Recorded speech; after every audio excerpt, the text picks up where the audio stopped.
అన్న చెప్పండి, గతంలో ఒకసారి గొడ్లోడు తీసుకొడతానని పోలీసుల్ని పదే పదే హెచ్చరిస్తూ ఉన్నాడు. నిన్న కూడా రఫ్తాడ్లో కూడా వెళ్ళినప్పుడు కూడా పదే పదే హెచ్చరిస్తూ ఉన్నాడు. పోలీసుని గొడ్లోడు తీసుకొడతా, మిమ్మల్ని అధికారం రాగానే మీ అందరిని అంత తెలుస్తా అని చెప్పి అంటున్నాడు. ఎందుకు అంటున్నాడు పదే పదే? అది కాక ఇంకో రకంగా చూసుకుంటే వాళ్ళ ప్రొటెక్షన్ ఇవ్వాలని చెప్పి ఒక పక్కన చెప్తా ఉన్నాడు. మొన్న జరిగిన వ్యవహారాన్ని ఎలా చూస్తారు? అంటే గొడ్లోడు తీస్తా అనే మాట ఏంటంటే యాక్చువల్లీ వాళ్ళు గొడ్లు ఊడిపోయి ఉన్నాయి మొత్తం అందరి. ఎవరు వలబిని వంశీ కానీ పోసానికి ఇష్టం ఉండి అవి ఊడిపోయి ఉన్నాయి వాళ్ళు. ఎందుకంటే వాళ్ళు చేసిన తప్పుకి ఆటోమేటిక్గా ఊడిపోయి ఉన్నాయి. అట్లాగే ఈయన కూడా ఏంటంటే నేను చాలా తప్పు చేస్తున్నా కదా, నెక్స్ట్ టార్గెట్ నన్ను చేస్తారని ముందు అలర్ట్ అయిపోయి ఏం చేస్తున్నాడు అంటే పోలీసుల మీద ఒక రకమైన అనుచిత వ్యాఖ్యలు చేస్తున్నాడు. అది ఎట్లా అంటే మరి టూ మచ్గా అనమాట. పోలీసు వ్యవస్థ అనేది పోయిన 5 ఏళ్ళ గవర్నమెంట్లో పూర్తి స్థాయిలో అతను వాడుకున్నాడు. ఎట్లా నీచంగా వాడుకున్నాడు అట్లా వాడుకున్నాడు. ఇప్పుడు కూడా సేమ్ అట్లాగే వాడుకుంటారు వీళ్ళు, వాడుకుంటే నా పరిస్థితి ఏంటని చెప్పి ఆయన భయపడుతున్నాడు. దాని మీద ఏంటంటే ముందు చూపుగా ఏం చేస్తున్నాడంటే వాళ్ళని బెదిరించినట్టు బెదిరించే వైఖరిగా మాట్లాడుతున్నాడు. వాళ్ళతో పాటు ఇది చాలా దారుణమైన లాంగ్వేజ్గా మాట్లాడుతున్నాడు. అంతకుముందు కూడా ఒకసారి ఇట్లాగే మాట్లాడాడు ఆయన. పోలీసులు గుడ్లోడు తీస్తా, నెక్స్ట్ వచ్చేది మా గవర్నమెంటే, మీ అక్కడ సముద్రాలు అవతల ఉన్న సరే లాక్కొస్తా అని చెప్పి మాట్లాడుతున్నాడు. రీసెంట్గా రాప్తాలో జరిగిన ఇష్యూలో కూడా అట్లాగే మాట్లాడు.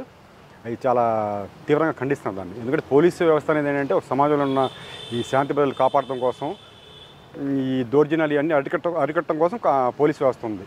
దాన్ని కరెక్ట్గా యూజ్ చేసుకోవాలి. పోయిన గవర్నమెంట్లో సరిగ్గా యూజ్ చేసుకోకుండా వాళ్ళని ఒక కీలుబొమ్మలా చేసి కొంతమంది అధికారులని కీలుబొమ్మలు చేసి ఆయన చుట్టూ తిప్పుకుని ఆడుకున్నాడు. ఈ సిఐడి చీఫ్ కానీ, ఈ ఇంటెలిజెన్స్ చీఫ్ కానీ వీళ్ళందరినీ ఇప్పుడు కూడా అట్లాగే చేస్తున్నారని చెప్పి అనుకున్నాను. కానీ భ్రమ, జగన్మోహన్ రెడ్డి భ్రమ. ఎందుకంటే పోలీస్ వ్యవస్థని ఎట్లా కరెక్ట్గా చంద్రబాబు గారు చెప్పేది ఏంటంటే పోలీస్ వ్యవస్థని కరెక్ట్గా మీ డ్యూటీ మీరు చేయండి. అది ఈ పార్టీ కాదు ఏ పార్టీ కాదు, ఎవరు తప్పు చేసినా వాళ్ళ మీద కరెక్ట్గా కఠినమైన తీసుకోండి, చర్యలు తీసుకోండి అని చెప్పి ఇది ఫస్ట్ గవర్నమెంట్ రాగానే చెప్పారన్నమాట. దాన్ని బట్టి వాళ్ళు తీసుకుంటున్నారు చర్యలు. అంతేగాని ఈ వైసీపీ మీద, జగన్మోహన్ రెడ్డి మీద, ఇంకోటి మీద తీసుకోమని చెప్పి చెప్పట్లేదు. వీళ్ళు ఏంటంటే ఫస్ట్ చేసిన తప్పు అట్లాగే వీళ్ళు కూడా చేస్తారని చెప్పి ముందు భయపడి వీళ్ళు నోటికి వచ్చిన మాట్లాడుతున్నారు.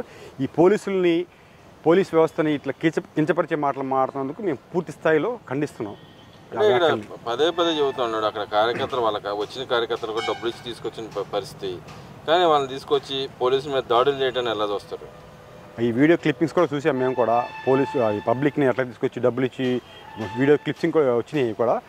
ఈ ఫస్ట్ నుంచి ఆ సంస్కృతి అట్లాంటిదండి. ఆ వైఎస్ఆర్ పార్టీ సంస్కృతి అట్లాంటిది. డబ్బులు ఇచ్చి మొబిలైజేషన్ చేసుకుంటాం జనాలు ఏంటంటే అప్పుడు 2019 ఎలక్షన్లో కూడా అట్లాగే ఆ డబ్బులు తీసుకొస్తాం. ఒకేసారి ఆ వేవ్ చూసి నిజంగానే జగన్మోహన్ రెడ్డికి ఇంత ఫాలోయింగ్ ఉందా అని చెప్పి మిగిలిన ఓటర్లు, న్యూట్రల్ ఓటర్ కూడా అటు ఇదయ్యారు. అట్లాగే ఇప్పుడు కూడా ఏంటంటే నాకు ఇంతమంది జనం వస్తున్నారు బయటకు వస్తాయని చెప్పి అంటున్నాడు. ఇవన్నీ ఏంటంటే శవరాజకీయాలండి. అతను ఏంటంటే అక్కడ ఏదో అంటారు కుక్కల వాసన తెలిసిపోతాయి అంటారు చూసారా. ఆ బెంగళూరు ఉన్నప్పుడు ఏంటి నీకు స్మెల్ వచ్చేస్తుంది, ఆంధ్రాలో ఎవరు చనిపోయారు, ఇక నేను బయలుదేరాలి మూటమూలు చదువుకుని ఆంధ్రాకి వెళ్ళాలని చెప్పి ఒక శవరాజకీయం చేస్తున్నాడు. అంతేగాని దీనికి వేరే ఏం కాదు. అతను పూర్తిగా ఏంటంటే వాళ్ళు శవరాజకీయాలు ఎక్కడ జరిగితే వెళ్ళి అతను అక్కడ లోకల్లో ఉన్న ఫ్యాక్షన్ గొడవలు, వాళ్ళ లోకల్ గొడవలతో అది జరిగింది, అక్కడ జరిగింది, రాప్తాలో జరిగింది. దాని ఏంటంటే ఈ గవర్నమెంట్ మీద గవర్నమెంట్కి ఇదిగా చేస్తాం కానీ చేస్తున్నాడు. అవి కరెక్ట్ కాదు. అంటే ఇక్కడ వాళ్ళు చెప్తున్నారు, ఎవరైతే విక్టిమ్స్ ఉన్నారో వాళ్ళు చెప్తున్నారు మా నాన్నకి అసలు సంబంధం లేదు, రాజకీయ సంబంధాలు అయినా మా మీదకి వచ్చి దాడి చేశారని చెప్పి వాళ్ళు చెప్తున్నారు. అసలు వైసీపీ పార్టీకి సంబంధం లేదంటే మాట్లాడుతున్నారు. దాన్ని ఎలా దొరుకుతుంటుంది? అదేనండి, ఏంటంటే లోకల్లో ఉన్న వాళ్ళ గొడవలు, ఆ ముఠా కష్టాలు ఉంటాయి కదా. అటు అనంతపురం, కడప, రాయలసీమలో ఉంటాయి. పొలం గట్లు తగాదాలు ఉంటాయి, రకరకాలు ఉంటాయి, అక్కడ వాళ్ళకి సమస్యలు ఉంటాయి. దాన్ని ఏంటంటే రాజకీయ రంగు పులిమి ఈ టీడీపీ కూటమి గవర్నమెంట్ని బద్నాం చేయాలని చెప్పి ఒక పథకం ప్రకారం చేసుకుంటున్నారు వీళ్ళంతా. అన్ని జిల్లాల్లో ఇట్లా జరుగుతుంది, వాళ్ళంతా ఒక వ్యూహం ప్రకారం చేసుకుంటున్నారు. అంతకుముందు పోయిన గవర్నమెంట్లో జరిగిందండి, ముస్లిం కుటుంబం కర్నూలులో అక్కడ జరిగింది, ఆత్మహత్య చేసుకున్నారండి ముస్లిం కుటుంబం మొత్తం అంతా. అబ్దుల్ సమద్ వాళ్ళు ఆత్మహత్య చేసుకున్నారు. అప్పుడు ఏంటంటే ఏమైపోయాడు జగన్మోహన్ రెడ్డి? అప్పుడు రాలేదే, అప్పుడు వెళ్ళి పలకరించేదే. మా మైనార్టీ నాయకులు వెళ్ళి వాళ్ళ కోసం వెళ్ళి మేము పోరాడితే తీసుకెళ్ళి జైల్లో వేశారు మైనార్టీ నాయకుల్ని. అంటే టీడీపీని కదా, మైనార్టీ నాయకుల్ని తీసుకెళ్ళి జైల్లో వేశారు. ఇది వెళ్ళి పలకరిస్తాను కాదు, సానుభూతికి వెళ్తే. అప్పుడు ఏమైపోయాడు జగన్మోహన్ రెడ్డి? పెళ్ళి ఇప్పుడు వెళ్ళినట్టు అప్పుడు వెళ్ళాలిగా. అంటే మీకు మైనార్టీలు అంటే చులకన, మీకు ఓట్ బ్యాంక్ వాడుకుంటారు మైనార్టీని. అంటే ప్రజలందరూ మీరు ఓట్ బ్యాంక్ వాడుకుంటారు అంతే. మీ అవసరాలకు ఎట్లా కావాలో అట్లా తీసుకుంటారు. మీ అవసరం తర్వాత కరేపాకు తీసి పడేస్తారు. అంటే ఇక్కడ ఇవాళ కూడా అంటున్నాడు, వాళ్ళ కార్యకర్తలతో మాట్లాడుతూ అంటున్నాడు, ఈ టీడీపీ పార్టీ పరిస్థితి అయిపోయింది, జనాల దగ్గరికి వెళ్ళలేని పరిస్థితి. కార్యకర్తలు ఎవరు అంతకుముందు మనకు తెలియకుండా బాండ్లు రాపించుకున్నారు, బాండ్లు ఇచ్చారు, దాని మూలాన మనం ఓడిపోయాము అని చెప్పి అంటున్నాడు. నిజంగానే మీరు బాండ్లు రాపించుకున్నారు ప్రజలతో? బాండింగ్ రాచుకోలేదు. బాండింగ్ ఉంది మాకు, బాండ్లు కాదు.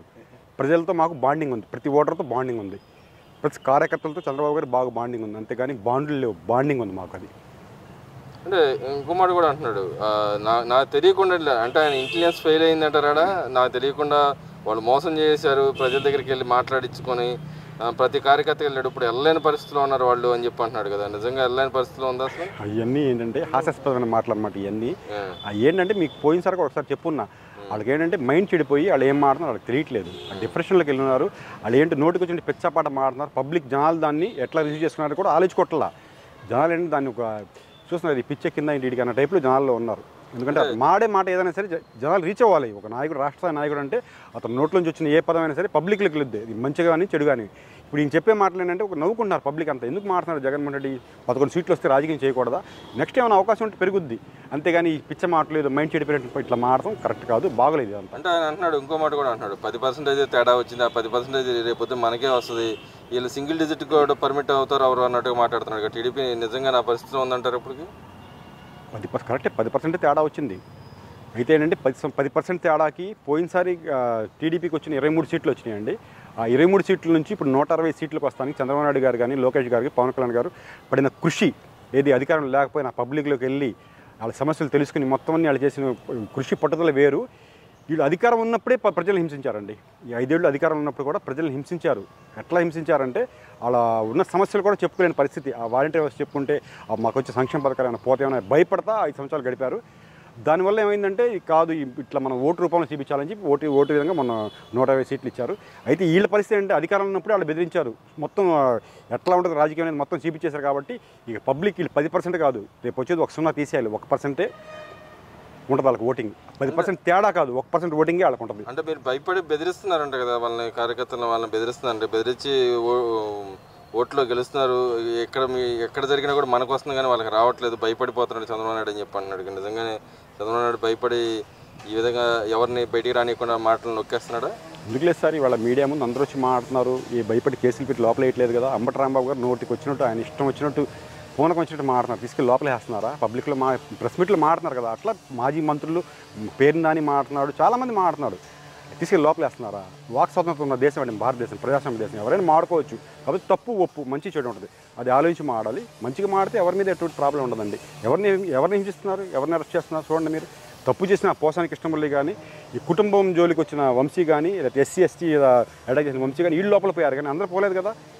ఏ విధంగా దౌర్జన్యం చేస్తున్నారు, ఏ విధంగా భయపెడుతున్నారు? మరి వాళ్ళ ఎమ్మెల్యే అంటున్నాడు, మీ అంతు మేము తెలుస్తాం, మీరు అక్కడ ఉన్నారు కాబట్టి అక్కడ బతికిపోతున్నారు, ఇక్కడికి వస్తే అందరిని లేపేస్తాం చంపేస్తాం అంటున్నాడు కావాలి ఎమ్మెల్యే. అది చెప్తారండి. ఎన్ని ఏంటంటే ఫోకస్ అవ్వాలి, ఎందుకంటే మర్చిపోతున్నారు. వైఎస్ఆర్ పార్టీ ఏంటంటే జగన్మోహన్ రెడ్డి మర్చిపోతున్నారు జనాలు. ఈ సవాలు వచ్చినప్పుడు వస్తాం, అట్లా జరుగుతుంది.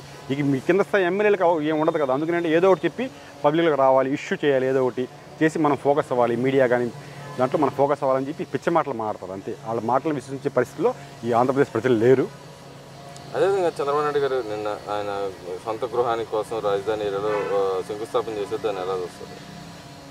ఇప్పుడు ఈ ఆంధ్రప్రదేశ్లో సెటిల్ అయిపోయి ఉన్నారు బాబు గారు వాళ్ళు. ఎందుకు అది పోయిన 5 ఏళ్ళు గవర్నమెంట్ ఇక్కడ నడిచింది, 5 సంవత్సరాలు ప్రతిపక్షం ఉన్నప్పుడు ఇక్కడ ఆంధ్రాలో ఉన్నారు. ఇప్పుడు మళ్ళీ గవర్నమెంట్ ఉంది. ఈ గవర్నమెంట్ నుంచి కంటిన్యూషన్ 25-30 సంవత్సరాల దాకా టీడీపీ ప్రభుత్వం ఇక్కడ ఉంటుంది. అందుకని ఏంటంటే పక్కా గృహం నిర్మించుకొని ఇక్కడే కూటమి ప్రభుత్వమే ఉంటుంది కాబట్టి పక్కా గృహం ఇక్కడ నిర్మించి ఇక్కడే సేవలు అందించాలి పూర్తి స్థాయిలో అని చెప్పి ఇల్లు కట్టుకోవడం తప్పలేదు కదండి. ఈయన ఏమీ లేకుండా ఫస్ట్ వచ్చి మా ప్యాలెస్ కట్టుకున్నాడు కదండి. ఏమీ లేకపోయినా, ఏ ప్రజలకు సేవ చేయకపోయినా, ఏం చేయకపోయినా ప్యాలెస్ కట్టుకున్నాడు. ఇప్పుడు ఈయన ప్రజలకు సేవ చేస్తా ఇక్కడ ఉండి పూర్తి స్థాయిలో చేయాలని చెప్పి కట్టుకున్నాడు. దాంట్లో అందరూ యాక్సెప్ట్ చేయాల్సిందే. అంటే వైసీపీ వాళ్ళు నోటికి తాళం పడినట్టేనే.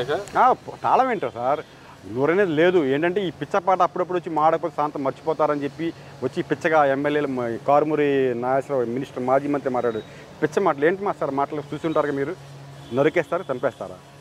ఇందాక మీరు చెప్పారు చూసారా, ఇది మాడితే లోపల ఇప్పుడు లోపలికి వెళ్ళిపోవాలి. నాగేశ్వరరావు గారు వెళ్ళాడా?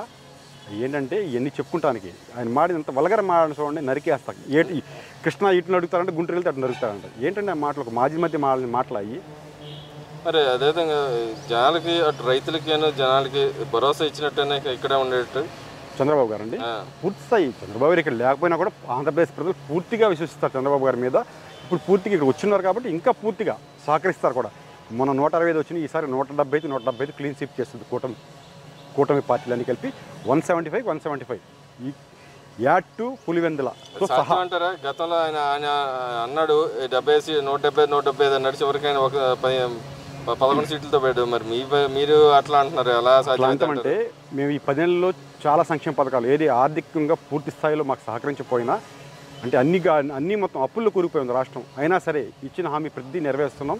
ఈ 10 నెలల్లో కూడా మీరు చూడొచ్చు మొత్తం అంతా. ఈ 10 నెలల్లో ఇచ్చిన హామీలు చాలా వరకు నెరవేర్చాం. ఇది ఆర్థికంగా పూర్తి సహకారం కేంద్రంతో ఎంతో కొంత సపోర్ట్ తీసుకుని ఇప్పుడు అమరావతికి ఫండింగ్ 15,000 కోట్లు కేంద్రం నుంచి రాబట్టాం, పోలవరానికి రాబట్టాం. అట్లాగే అన్ని సంక్షేమంగా అభివృద్ధి 2 పథకాలు రెండు కళ్ళుగా చూసుకుని డెవలప్ చేస్తున్నాం. కాబట్టి మేము ధైర్యంగా చెప్పగలం 175 అని. మీరు ఏం చేశారని మీరు ఏం చేయలే, అయినా అతి విశ్వాసంతో చెప్పారు మీరు 175 మాకు వస్తాయని చెప్పని. మేము విశ్వాసంతో చెప్తున్నాం. ఎట్లా అంటే మేము చేస్తాం కాబట్టి 10 నెలలను చేసాం మేము. ఇంకా మిగిలిన 4 సంవత్సరాలు 2 నెలల్లో ఇంకా చాలా బాగా చేస్తాం. 175 రాసి పెట్టుకోండి. ఇవాళ డేట్ 10వ తారీఖు ఏప్రిల్ 10. అంటే రాష్ట్రంలో అపోజిషన్ లేదంటారు ఏదండి? రాష్ట్రంలో అపోజిషన్ ఉండదంటారు? ఇప్పటికే లేదండి, అప్పటికి ఇంకా ఉండదండి. ఇప్పటికే అపోజిషన్ లేదు, పొజిషన్లు లేరు. అపోజిషన్ లీడరే బెంగళూరు దాక్కుంటున్నాడు. శవం వస్తే ఒకసారి ఆంధ్ర. ఇక అపోజిషన్ ఎక్కడ ఉంది సార్? ఇక్కడ నెక్స్ట్ ఎలక్షన్కి 0, వైసీపీ 0, కూటమి 175 రాసుకోండి.